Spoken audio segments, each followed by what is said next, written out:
சரி வாங்க. என்ன பரட்ட ரொம்ப சடைஞ்சுக்கிற வாங்கம்மன்னு ஆத்துன்னு உன் பேர்ல எழுதி விட்டுருக்குது.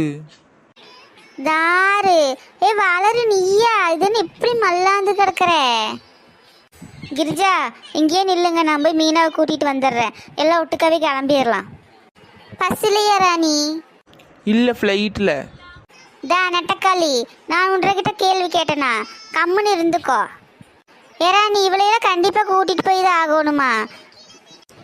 நீ இரு, நான் போய் மீனாவை கூட்டிகிட்டு வரேன். கிரிஜாக்கா நின்றுட்டே இருக்கிறீங்க, உட்காருங்க. உனக்கெல்லாம் கொஞ்சம் கூட சூடு சோறனையே இல்லையா? இப்போதான் உன்னை திட்டுனேன். அதுக்கு என்னக்கா பண்ணுறது, எல்லாம் இருக்கிறத உட்காருங்க. இப்படி வாசப்படியில் தலை வச்சு படுத்துட்டு இருக்கியே, உனக்கு ஏதாவது மண்டையில் அறிவு இருக்குதா இல்லையா? ஏன்க்கா படுத்தா என்ன? ஏண்டி அறிவு கட்டவில்லை, யாராவது தலைவாசல் இப்படி படுத்து கிடப்பாங்களா?